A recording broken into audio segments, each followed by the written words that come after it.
Well, welcome everyone to the webinar for the Society of Labour Lawyers on Employment Law and COVID-19.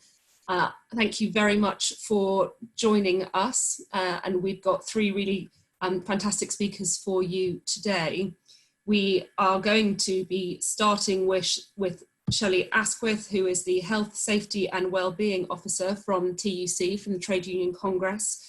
We've also got Neil Todd, who is a partner and solicitor at Thompsons Trade Union Solicitors. And we have Deeba Syed, who's a senior legal officer for the Sexual Harassment at Work Advice Line, Rights of Women. So we've got a broad range of people to speak about a topic that I think we all know has been affecting so many of us across the country. So it will be a fantastic opportunity for people to make contributions and to ask questions.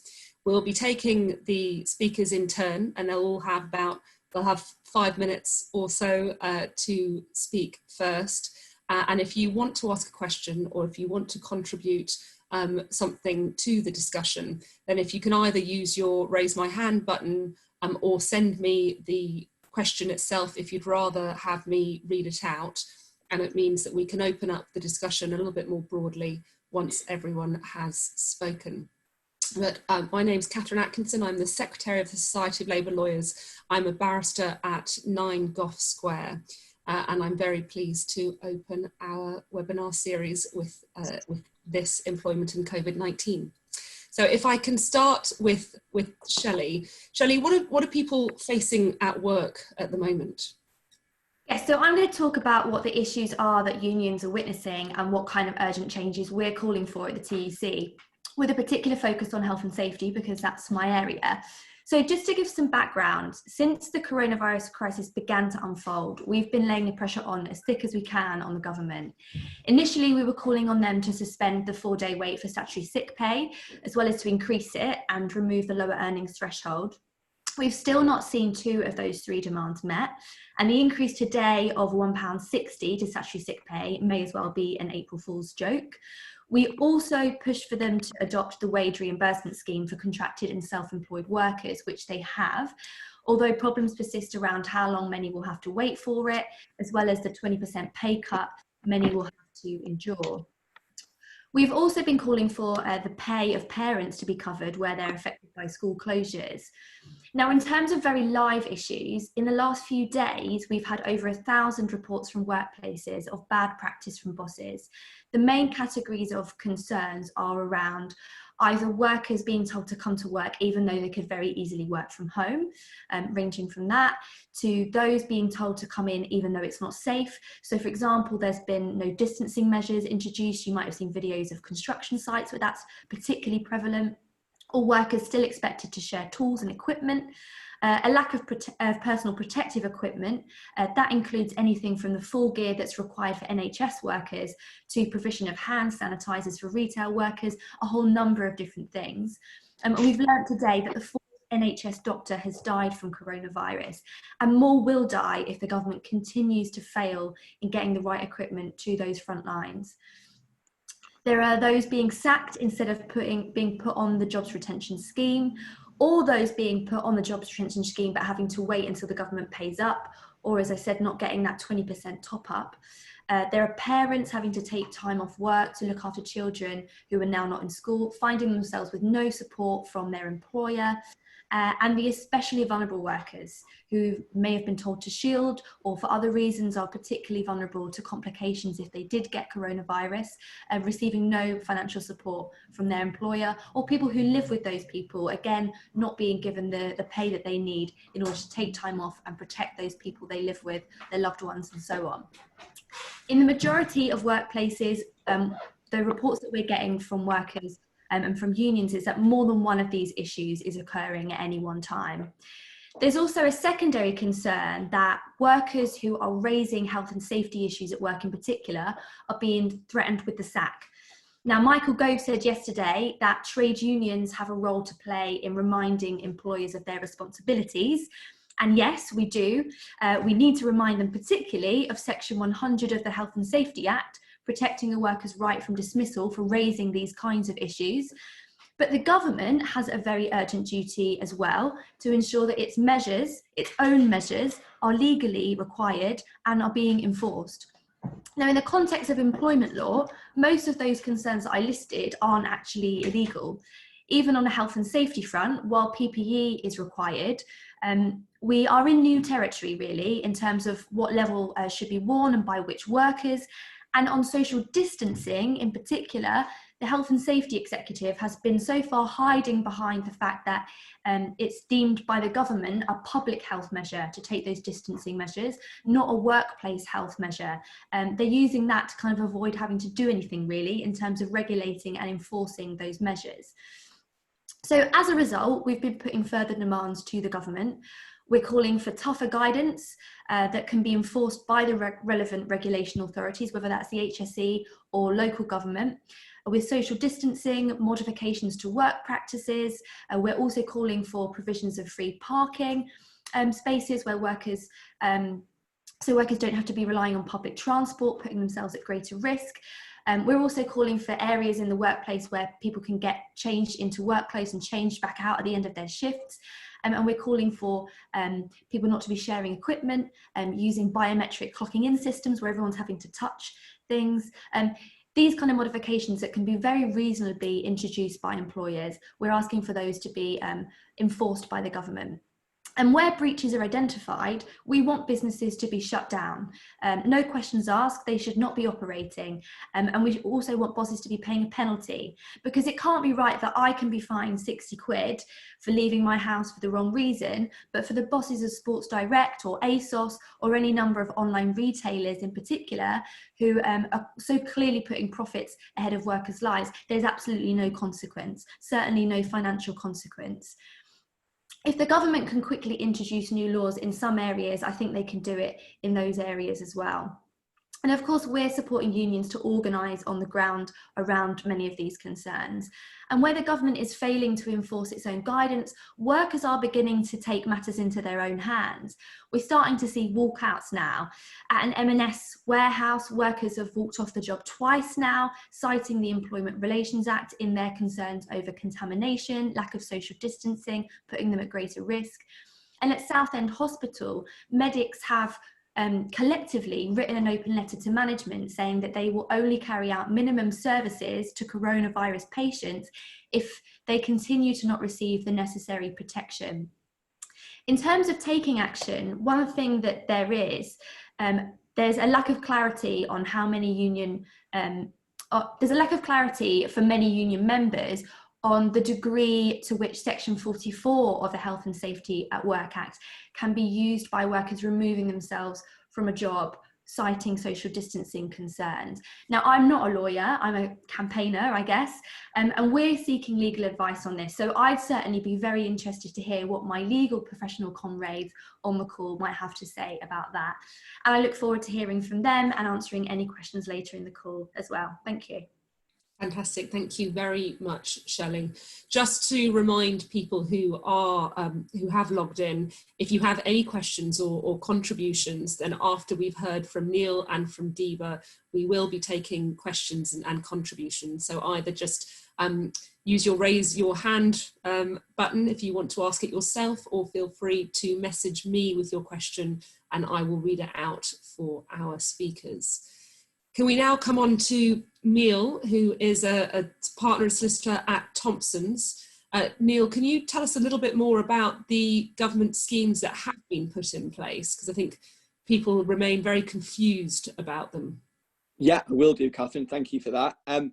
Yeah, I just wanted to say, I should just say at the outset that Shelly, a number of the points you've made, that they're exactly the issues that are coming to us from a number of our trade union clients, and we're hearing the same stories time and time again. But specifically in relation to the schemes, which I've been asked to talk about, I suppose that there are two schemes. The first is the coronavirus government retention scheme, which is in respect assists employers who pay their staff through a PAYE mechanism. And the second is the scheme that relates specifically to those people who are self-employed and are not paid to a PAYE mechanism.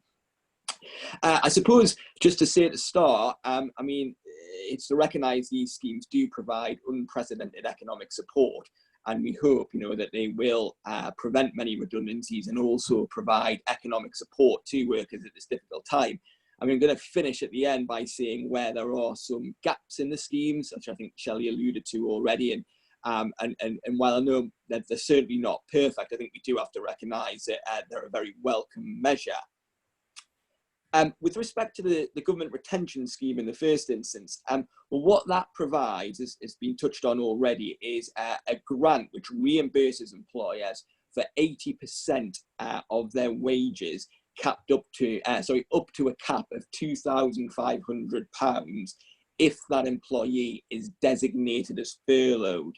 Now, furloughed is a sort of a new concept, well, certainly a new legal concept. But essentially what it means is that you remain on your employer's payroll, but you do not and no longer carry out any work for them. So your contract subsists, so all other benefits and pensional entitlement should remain in place, but you will not be providing any work. And for an employer to be able to be reimbursed from HMRC for this, a worker needs to be furloughed for at least 3 weeks. And the scheme, as it stands now, will run up until the end of June. Now, employers are entitled to top up an employer's pay to their normal levels, so up and above the cap, and also to pay the remaining 20%. There is no obligation on them to do that, but they are not prevented from accessing the scheme if they do that. So it's each individual employer's choice as to whether they are prepared to take that step or not. So the way it works in practice is there's no sort of statutory right to place an employee on furlough leave.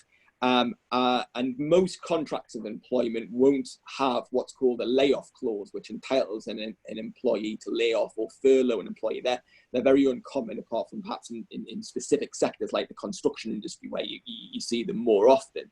So normal principles apply in the sense that therefore an employer will have to agree with an employee as to whether they will be furloughed or not, and it will be a variation to their contract to do so. That'll usually be carried out through either a collective agreement where a trade union is recognised in the workplace, and there will be that then will be incorporated into the individual's contract of employment. Or if there's not a recognised union in the workplace, it's more commonly going to be done just between the employee and employer agreeing that variation. And as I said, this scheme applies to anyone who's paid through the PAYE mechanism. So it doesn't just apply to employees in the strict legal sense, but it should also cover the kind of wider category of worker. So, you know, that can apply to people who are agency workers. It can apply to people on 0-hour contracts as well. As long as they're paid through the PAYE mechanism, they should be able to, their employer should be able to furlough them and take advantage of this scheme. So that, in brief, is the first scheme, the government retention scheme that applies to those on PAYE. The second scheme relates to those who are self-employed, who can't, who don't have any benefit, who can't access the retention scheme. Those that are self-employed will be entitled to a taxable grant worth 80% of their average earnings, of their average taxable income over up to a 3-month period. That scheme as well is going to run for 3 months, and it's capped at 2,500 as well. So essentially you can claim up to 3 months up to £2,500, but that money won't be able to be accessed by self-employed workers until the end of June. We hope I should say that they hope the portal for HMRC for the government retention scheme will be open by the end of April. So it's possible employers for those who are PAYE arrangements to be getting paid from the end of April, but the self-employed won't expect to see any money until the end of June. Now, in order to benefit from the self-employed scheme, a self-employed person must have submitted a tax return for the year 2019. Now, if they hadn't done that by the end of January 2020, and they hadn't done that by the date the scheme was announced, they've been given a further 4 weeks from the date of announcement to do that in order to be able to qualify for the scheme.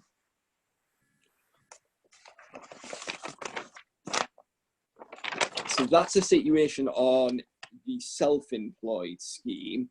I suppose just a few marks in conclusion about the shortfall of the scheme. I think I said at the outset, the scheme obviously is unprecedented in scale, and it is welcome at this crucial time. But there are going to be those that are not covered and who are facing severe hardship and are not able to get redress through the scheme. I suppose the most obvious example of that is people who've already taken pay cuts. The scheme doesn't affect or have any impact on those who have already taken a pay cut.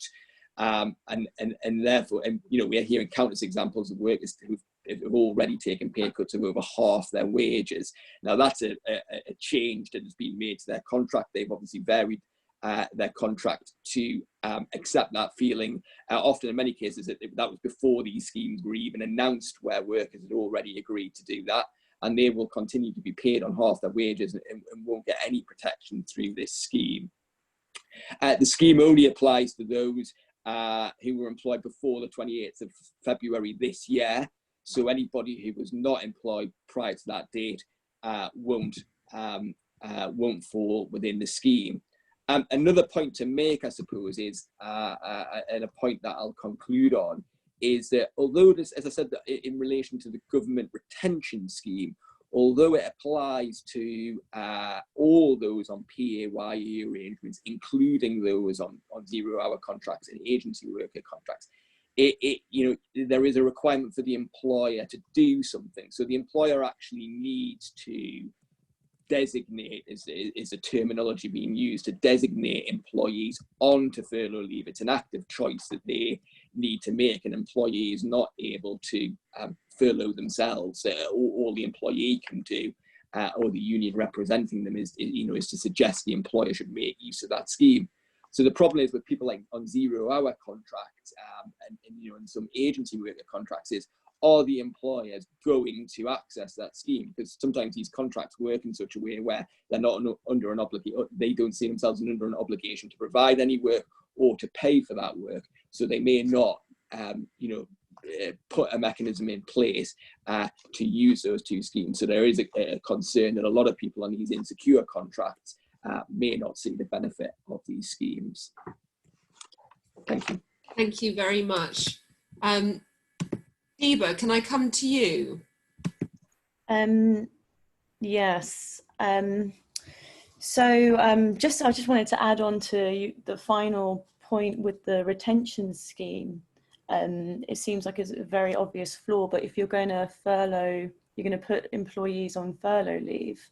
Many other employment rights are dependent on you having at least 2 years continuous employment in a workplace, so that might affect their other employment rights. So I work at a charity called Rights of Women. We give free legal advice to women in all different areas. I give the employment advice. I specialise in sexual harassment law, but the current situation with Covid-19 has meant that our free advice line has become a much more general employment advice line. And it's worth pointing out the massive impact there is going to be on the free legal advice sector in this crisis. We've already seen, citizens advice bureaus and legal advice centres, they have physically shut their doors, and now they're being forced to provide services by phone or by email or through their websites, but this is a massive reduction in their service capacity. And these are services that are already on their knees trying to fill the gap of where legal aid should be filling. So we've seen a massive uptick in people requiring our services, people who are searching for answers when it comes to job security, their sick pay entitlement, and what access to benefits they can have now. So It's just a sort of a general point I want to make about when this is all over, we as the Society of Labour Lawyers have got to continue making this point on legal aid and just how valuable the free legal sector is. And then I just want to jump generally into all this new legislation and this new these new rules. It is questionable to me how much of this is going to be enforceable.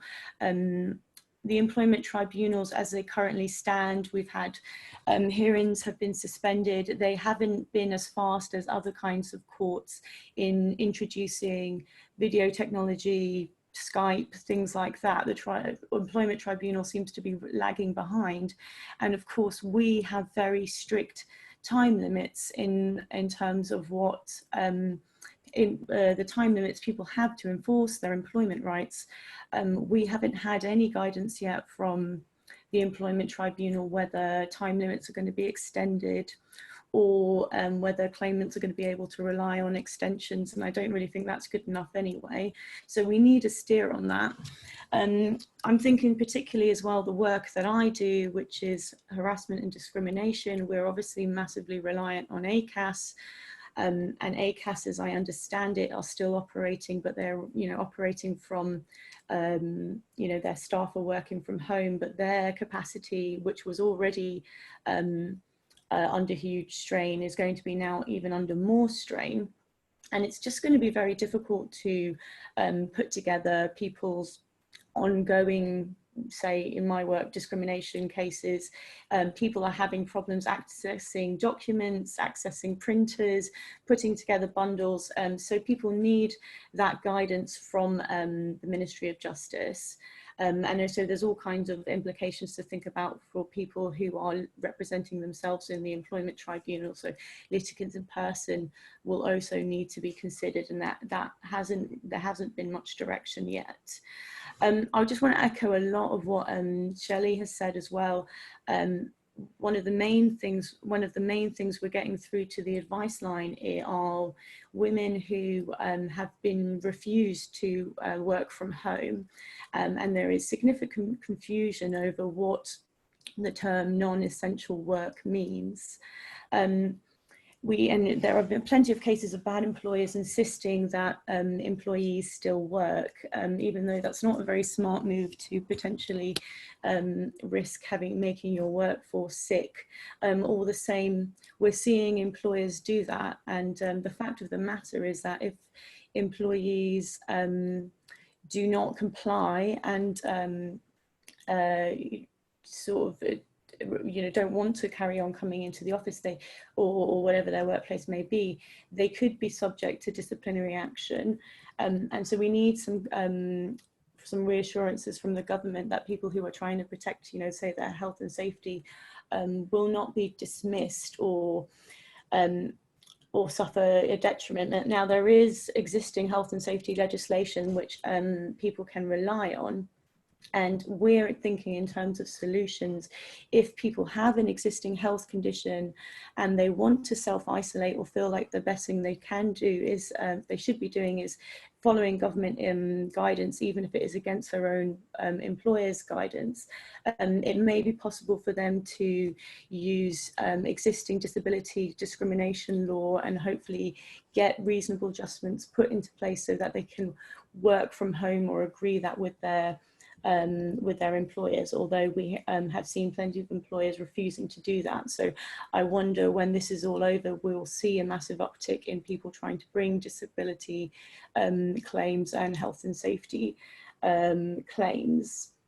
And another thing I've been sort of thinking about is if now our work environments are going to be working from home, well, how does that impact on existing employment legislation?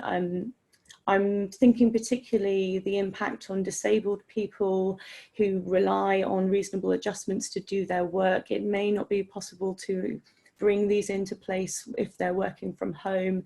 I haven't seen much goodwill from employers to try and make that possible. We're seeing that a lot of those people are being asked to be made redundant instead. It's worth saying there's still, massive amounts of questions about entitlement to sick pay and statutory sick leave. I read that there's been nearly 500,000 claims for universal credit in the last few days.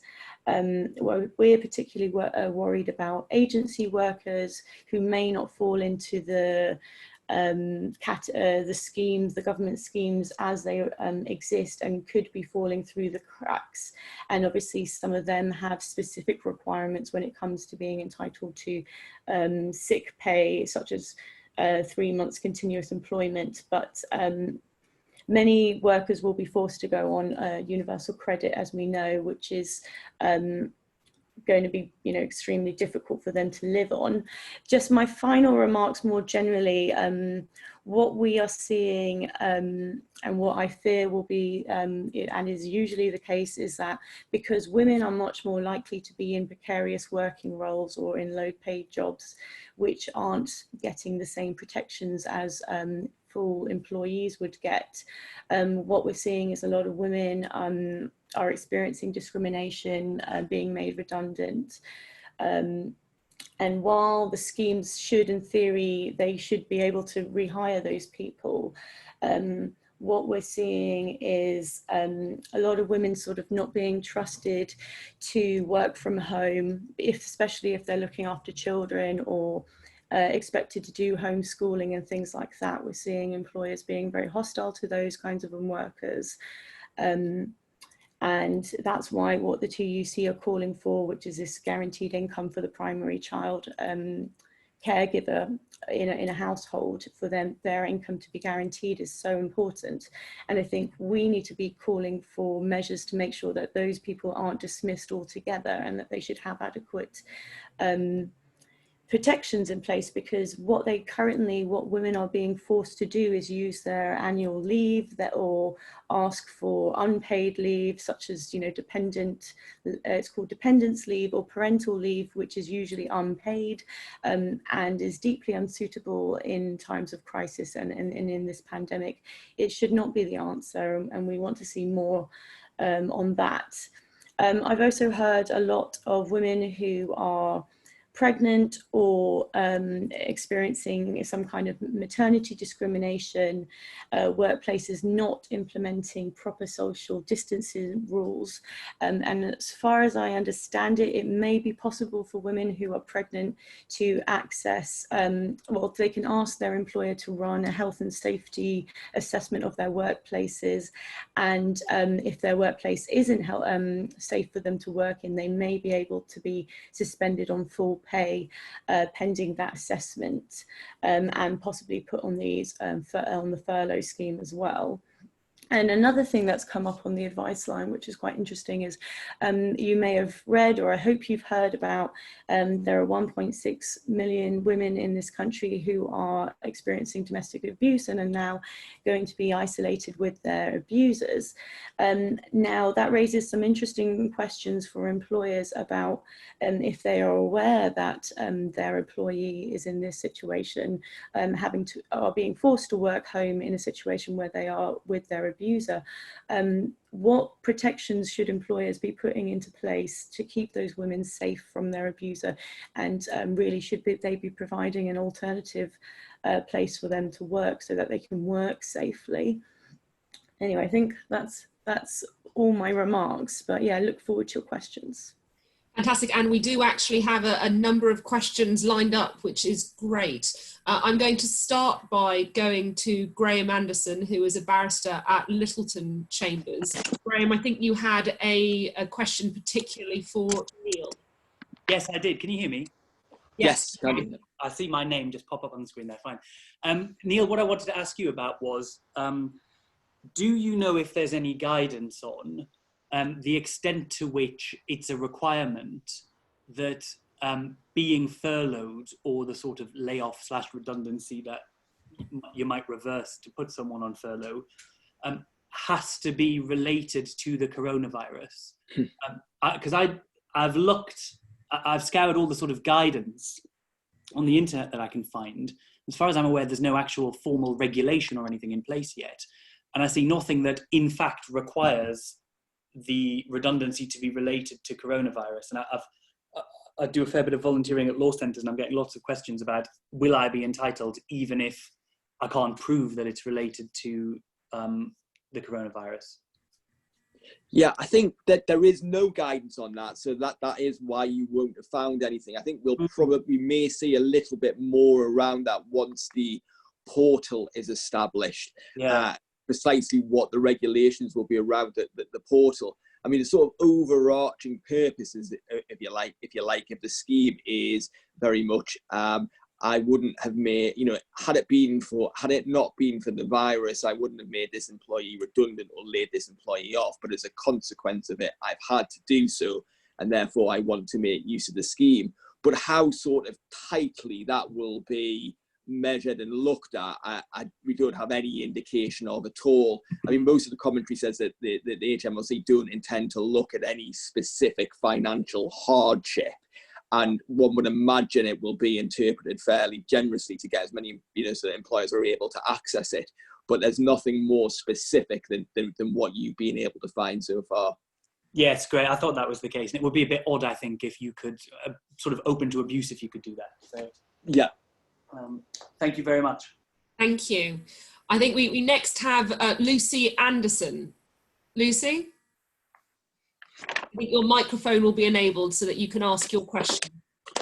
Okay, can you hear me, everyone? We can. Hello, well, my name's Lucy Anderson. I'm a former MEP, but I'm a solicitor now at Edwards, Duthie, Shamash. And thanks to the Society of Labour Lawyers very much for organising this. It's incredibly useful and timely. I just had a couple of questions for kind of anyone, really. Firstly, Neil, I think this one's to Neil. Specifically, I think you said that it was going to last till the end of June, the retention scheme. I thought it was 3 months from the 1st of March, but maybe I got that wrong. And then related to the further point, we're all relying on various bits of guidance that don't really make sense when read together. Do we know do we expect any actual secondary legislation to flesh this out? Because HMRC seem to have powers under the Coronavirus Act, which would be relevant. And then thirdly, it has occurred to me, and the points that Deeba made, I mean, thankfully, we do still have the protection to some extent of EU law because we're in the transition period. So particularly if it's tricky issues around working time or discrimination or equal pay, that might be helpful when we're trying to get creative for our clients. And then finally, and then I'll shut up. Sorry, it's quite a lot. I've been puzzling about this all day. On the public sector funding issues, the guidance sort of suggests that if you get public sector funding, you shouldn't really be claiming under this scheme, which is just bizarre, but it's not clear whether that's an absolute rule or how that's going to be applied. Thank you, anyway. Neil, you've got a number of questions there, but many would be best answered by you. Can I hand over? Yeah, sorry, I don't think I managed to get a note of all of them, but certainly insofar as the scheme is concerned, you're right, it's 12 weeks. So it'll run for 3 months. And that was in relation to the first point you made. As to when it great. Will go. Yeah, I think I've been working from the, it is right, Yeah. From the, it would be 12 weeks in total as it stands now, although they've said that they will review that at the end of the period. Okay, great. And then do we have any idea if there's only going to be actual law on this as opposed to guidance, which doesn't make sense? I think my understanding is that there isn't going to, I'm not aware that there's going to be any statutory underpinning to this at all. I think there will be further guidance released at the time that the retention scheme is, at the time that the portal is, is up and running at the end of April. But I'm not aware at the moment of there being any statutory underpinning. There has been some discussion and commentary around it, but certainly nothing concrete and nothing said officially that there will be. Okay. Well, as a lawyer, that makes me feel very uncomfortable. But anyway. Yeah. Sorry, just shall I take the last point you made, which I did make a note of about public sector workers. I mean, again, the guidance is quite ambiguous because it starts off by saying that any employer can make use of this scheme, including anyone that's publicly funded. And then I think it's about 2 or 3 paragraphs further down, it says that they wouldn't normally expect a public authority to make use of this where the sort of money continues to be provided for by the state, as it were, to pay wages. So there is an ambiguity about that, which I don't think has fully been resolved. Okay, thanks. We also had the valuable contribution that is still currently able to seek redress from European legislation. But I think we've got next Sally Hughes, and I think you were going to make a point also about something the President of Employment Tribunals said about 10 days ago. Sally, can you? Yeah, hi. I'm actually sitting here with my husband, Professor Nigel Duncan, and it's his question. But we're both Labour lawyers, we're both SLL members. It's just I kind of signed up. So I'll let him, there's a second point as well, I'm afraid. We've thought of two. The first point was the business about time limits for making applications. I seem to remember something coming from the President of the Employment Tribunals a week, 10 days ago, to say that they were not planning at that point to extend time limits. I think that's the situation, but of course, as things get tougher, they may change it. So that was just one point, not a question. My question related to the risk to continuity in terms of those rights which required 2 years continuity. If, as Neil was saying, it is correct that people on furlough, the contract continues, that shouldn't arise, should it, or is there any reason to have a worry about that? My understanding is that it shouldn't arise because the contract subsists. So certainly my initial feeling on that would be that your continuity would be preserved throughout that period, and therefore there shouldn't be an issue with, say, length of service for presenting an unfair dismissal claim. There may be some sort of technical arguments that I've not thought of around that, but that would be my initial view. Deeba, that was as well. Thanks. Yeah. Deeba, that was a particular concern that you raised. Would you like to see something a little bit clearer from government just to alleviate your concerns on that?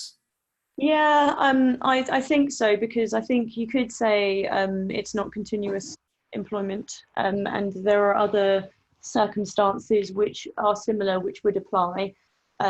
So I think it's not clear, but I think that could be, they could write, if they commit it to legislation, it's something they could easily write in. So that's why it's so important to have the legislative underpinning.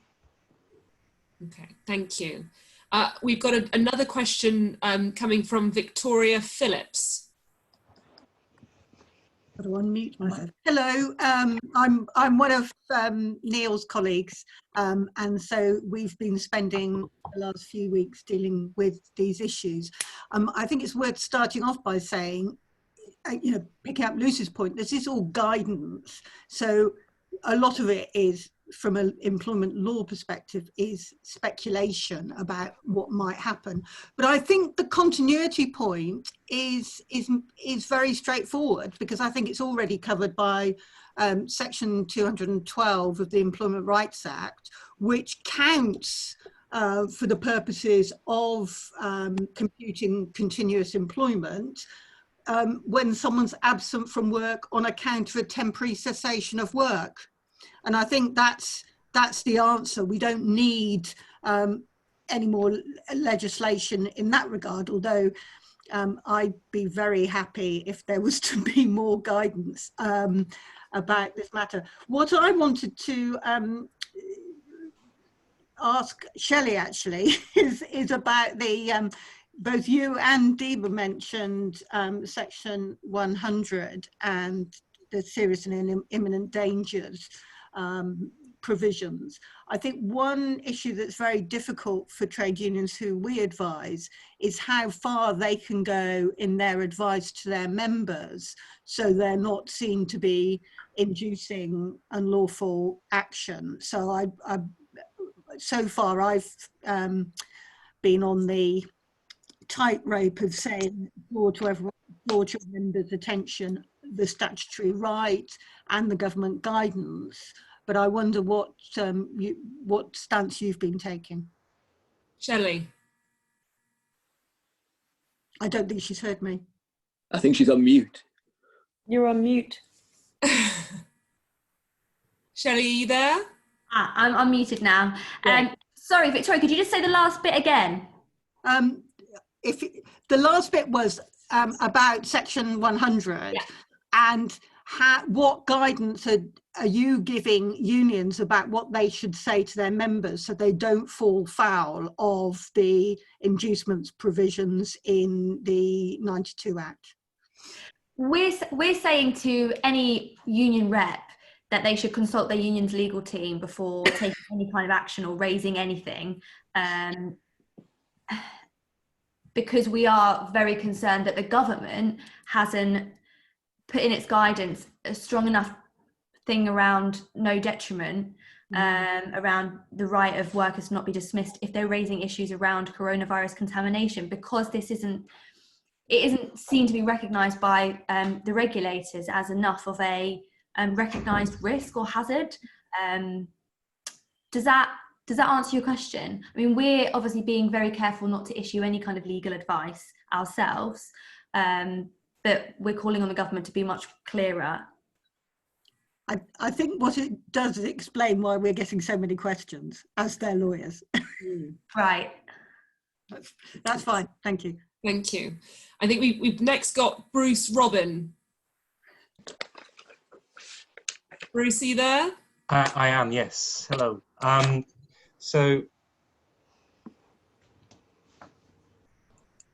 if you could just introduce yourself and then ask your question.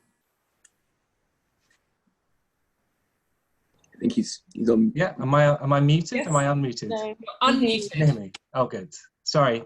I'm a legal officer with Unison, and I'm also a solicitor. So I worked with Neil and also previous speaker Vicky. But my question sort of follows on from what you were talking about there with sections 44 and 100 of the Employment Rights Act. There's a really interesting article on a blog by a barrister called Stuart Brittenden recently, and he was talking about the extent of these rights, which apply only to employees.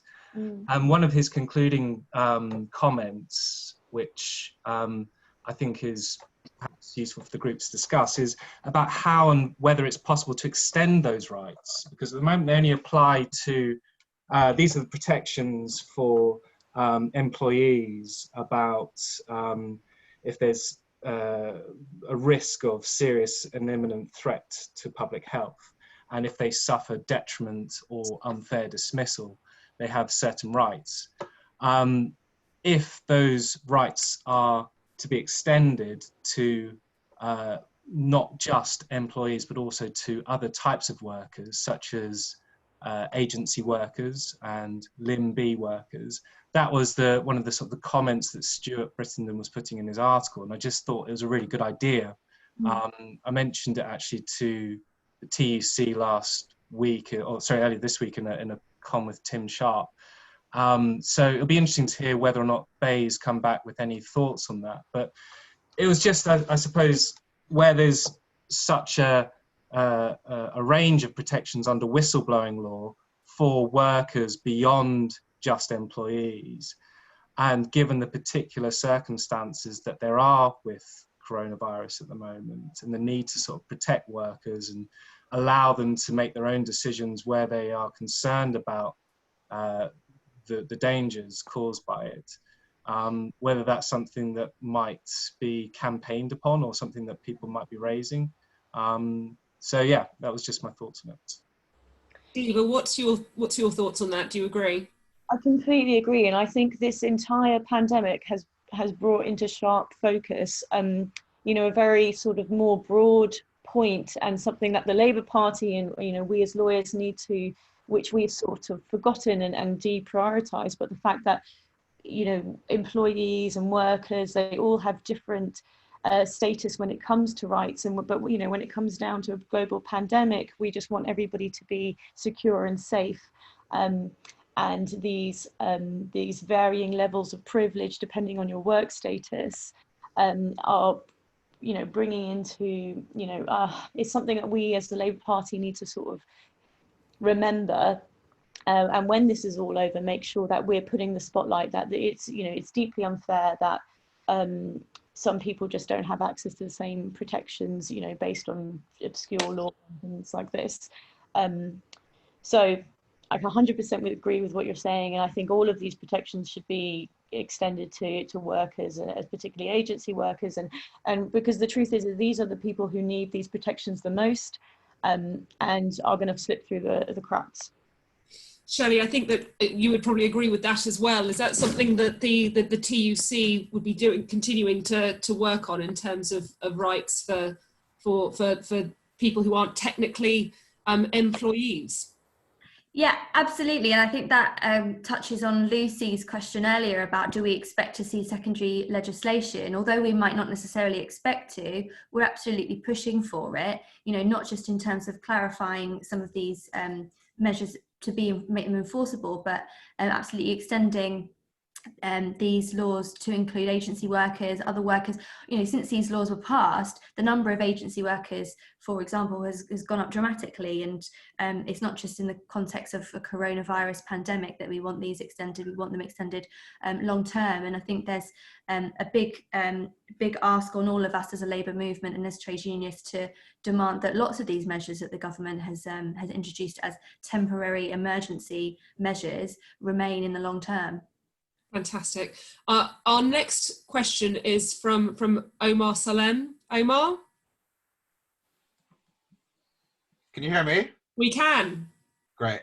So my question is, I guess that, you know, obviously... Oh, I think we've just lost you, Omar. Can you hear us? Am I back now? You are. You're back again. Could you start again, please? So obviously can you hear me? It's going a bit in and out. We'll try it one more time, Omar. Okay. Otherwise, I might need to ask you to message me. But give it another go. Fine. Okay. So obviously, we all support increasing employment rights in the UK, but isn't as big an issue, or even a bigger issue, actually enforcement of rights? Because the enforcement of rights is through an employment tribunal. You have to have the time and the money to be able to do that. And so, you know, I think we should have a focus on enforcement as well. And one of the policies in the Labour manifesto for the last general election was around having a kind of employment regulator that could enforce employment rights in the way that other regulators enforce you know, legal or regulatory requirements in other sectors, and can do things like fine employers or proactively enforce employment law without there needing to be the employment tribunal route taken by individual employees. Shelly, can I come to you first on that? You will see that just the sheer difficulty of actually getting an employment tribunal claim up and running. Having the alternative, having alternative arrangements so people can actually enforce their employment rights, because otherwise they're simply not worth the paper they're written on, are they? Yeah, absolutely. I think Deeba was right as well when she said that we might be overrun in terms of the number of claims that we see once this is all over, and obviously a massive lack of kind of capacity on the sector. I think we should absolutely be pushing for that Labour manifesto commitment to remain on Labour Party's agenda. But just to say, there obviously are already health and safety regulators, and as I said earlier, they need more teeth. They need to be able to enforce some of this stuff. They need more powers, and they certainly need more funding because they've been stripped back, particularly the health and safety executive has been stripped back over the years. So in that section in terms of employment relations, which is kind of what I work on, certainly there are already regulators there. They're just not able to do what we want them to be doing. I think we're going to move on to the next question, unless Neil and Deeba desperately want to speak on that one. And I just agree with the comments that were made. And just generally speaking, as we know, legal aid in the employment legal aid for employment law is you know, pitiful, and we must not go back to a situation to the situation as it was before in business as usual, because we can see now the importance of employment rights when it comes to a national emergency. It goes to show that these people really do need to understand that they need access to advice and they need access to representation, and yes, we need to put legal aid up again on the agenda and restore it and extend it. Thank you. I've got a question now from Adrian Williamson, QC. Thanks, Adrian, Catherine. you there? I'm here. Yes, I was just wondering if anyone has any thoughts as to what can be done in the short term, next couple of months, for gig economy workers, the spuriously self-employed, and workers in the cash economy, because a lot of them are not going to have things like 3 years accounts to submit to HMRC. And it strikes me that they're going to be in very severe hardship, a lot of those people. Is there anything can be done for them? Neil, can I come to you first? Yeah, of course. I mean, the gig economy workers sort of fall into two categories. So some of them will be paid through PAYE arrangements, and some of them won't. The ones that are paid by through PAYE arrangements, and obviously their employer can avail themselves of this government retention scheme. And I say employer in the loosest sense, in the sense that they're not necessarily employees of the employer, but if they are workers engaged by that employer through the PAYE, then they can use the scheme. The problem, obviously, is persuading these employers to use that, because, as I said earlier, when I was saying one of the sort of problems in this with the scheme is that they're not, and no employer is sort of required to make use of it. So the only thing that I could think for those particular workers would be to help those workers would be if the scheme was strengthened in some way, and that seems unlikely at the moment unless there is some further statutory underpinning to it. In relation to those that fall outside the PAYE arrangement, then there is no, that you're right, and it's been widely commented that they won't have pay slips for, they won't have accounts for the requisite period. I mean, they have said that if you don't have accounts for a 3-year period, they will look at it for short periods. I think it goes to 12 months, down to 12 months. But if you haven't filed tax returns for this year, and you don't do so in the next month from the date of the announcement, then you won't be covered. And obviously, a lot of these people fall through that because they don't file tax returns, and their only protection will be through universal credit, and there won't be any other assistance for them. So they are particularly vulnerable. On that point, Adrian, the union, what are they called? The Independent Workers Union of Great Britain are bringing a judicial review against the government on the statutory sick pay arrangements. They're claiming that they're discriminatory against migrant workers and BME workers, and so I don't know, hopefully they're doing a crowdfunder, so suggest that we support them in that legal action. But yes, in terms of what has actually been proposed, very little. As usual, it will be the most vulnerable who will bear the brunt of that. Shelly, are there any particular suggestions from the TUC to try and meet the immediate needs of that category of worker? Well, we're calling on employers. I think the issue with a lot of gig economy workers is that they tend to have multiple employers, right? They work for several different gig platforms. If you think of like delivery drivers working for Deliveroo as well as Just Eat and so on. We're calling on employers to sign people up to the job retention scheme, but to pay them in advance the average amount of hours that they would ordinarily work in order for them to have an income in the first instance. But from the government, I think the self-employed scheme needs to include people who haven't been self-employed for 3 years. And in terms of how that's going to be calculated, I wouldn't want to suggest details, but I think we can't lose these people that are for one reason or another self-employed within the last 3 years, not being able to access it. I think there's also, for unions and for us as kind of socialists and activists, something we can do in terms of campaigning on this as well. I think the fact that Wetherspoons workers, for example, managed to win their payment as a result of a kind of public-facing reputational damage campaign, boycott Wetherspoons. There's a kind of campaign at the moment on like shut the sites of construction sites. I think there's things that we could be doing where some of these gig economy employers are quite big names, you know, household names. We could be doing public-facing campaigns that puts that pressure on them to protect their workers. Okay, we have another question from Denzil Turbervill. Denzil, are you there?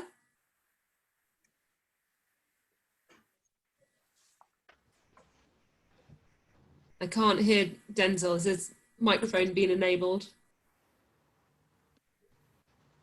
He's still muted from what I can see. Hi. Yeah. Hello. Hello. Hi. Sorry, I'm not great with computers. So I'm not better, I think. Yeah, I imagine so. So I work in-house for a local authority. So it's sort of quite specifically about how this stuff affects public sector workers. Because particularly sort of in relation to furloughing, because the government guidance that I've been reading indicates that they don't expect it maybe to be used by the public sector so much, because their employees are going to be providing public services and, you know, responding to the coronavirus outbreak.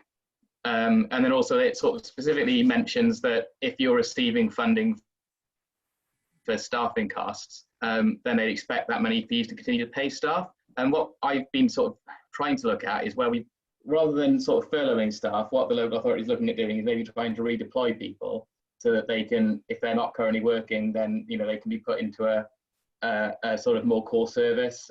We've got a couple of employees who are sort of refusing to be redeployed. And then, so I suppose the question would be, how do you expect employers to deal with that? And then also, if they were then refusing furlough, how would you expect employers to deal with that? It's sort of causing a couple of problems for us. Neil, can I come to you with that? Yeah, I mean, I don't think, just as we said earlier, I don't think there's any absolute prohibition on public sector employers furloughing workers, because at the outset of the guidance, it does say that it applies to all employers. It is true that it then goes on to say that they wouldn't expect public sector employers who are still receiving funding for staffing costs to utilise the scheme. So I think for certainly in those public sector areas where they are expecting their employees still to work and they're providing, you know, and they're providing employment and employment is ongoing to the scheme, then that is right. And I guess then if they're looking to redeploy them, it would come down to the sort of normal principles that exist in employment law in general terms. So if you want to redeploy a worker or have them working in a different area of the organisation, then you need to consult with them, and you would need to agree to vary your terms with them. And if the employer was unable to reach an agreement to do that, then it's left with a difficult decision of having to perhaps take action to terminate the contract and re-engage them on new terms. But I'm sure employers will try and avoid doing that, and will be keen to consult with employees where they can to reach agreement about that. Fantastic, thank you. I had a question also on furloughing that has been sent to me separately, where an employee has been asked by her employer to include a new layoff short-term work clause into her contract of employment. And she is concerned that if she agrees to that, and she has been working there for 6 years, that it will have a longer term impact. I think what they're specifically asking is for a term which states that she wouldn't be entitled to any pay if she was laid off or put on short-term working or enforced unpaid leave.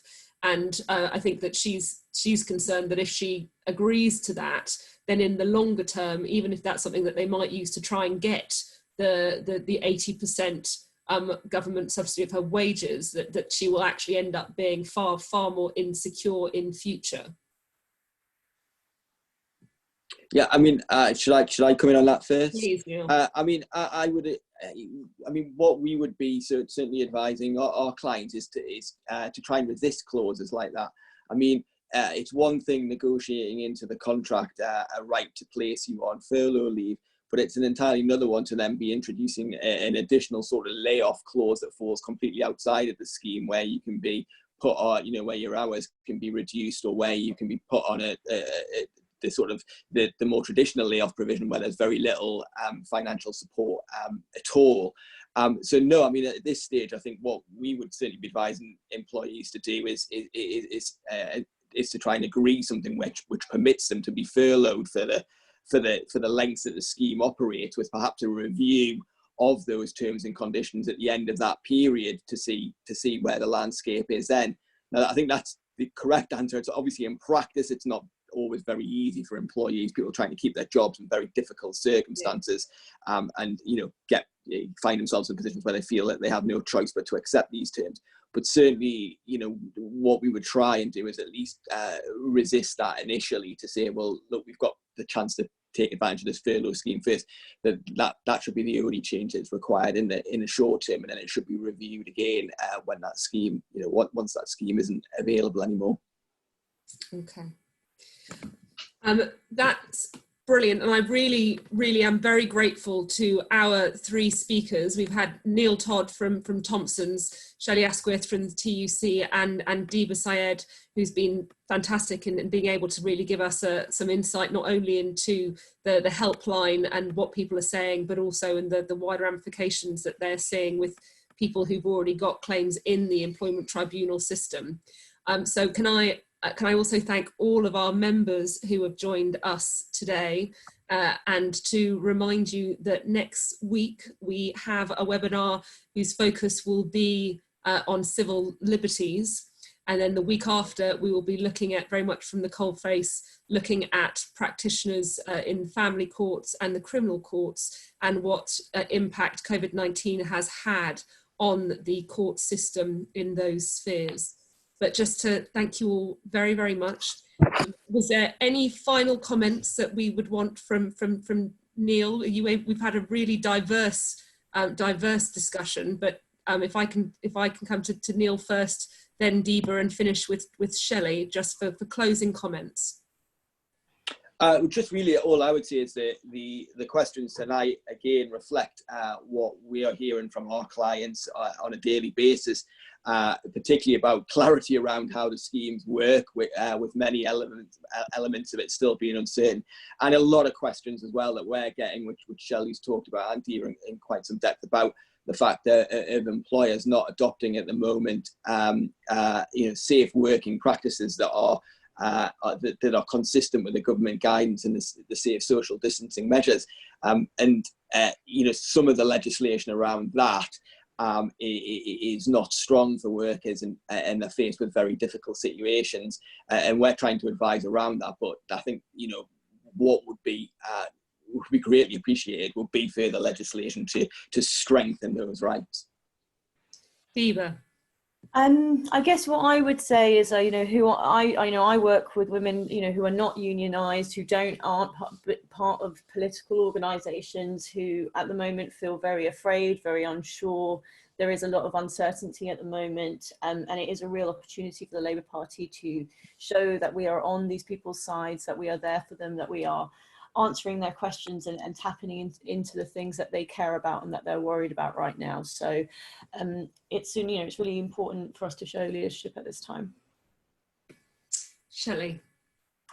Yeah, I'd firstly just like to say thanks to all of you guys for all the important work that you're doing, and everybody who's tuned in tonight as well for the important work you're all doing to protect workers, every day.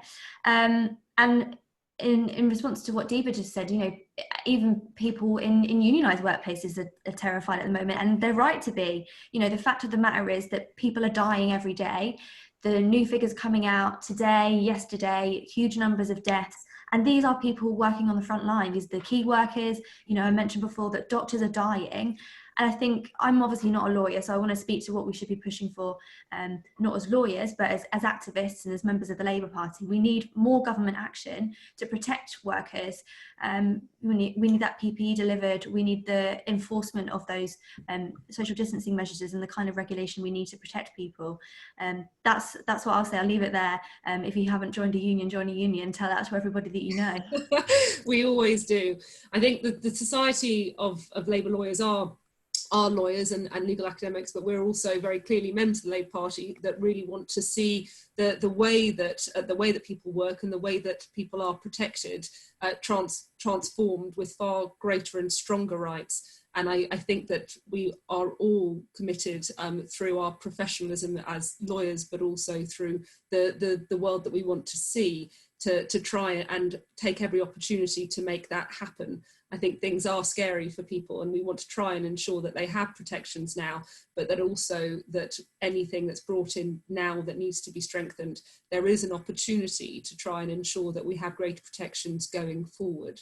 But thank you all again very, very much for joining us this evening, and we hope that you will join us again next week. Thank you. Thank you. Thanks, Catherine. Thank you.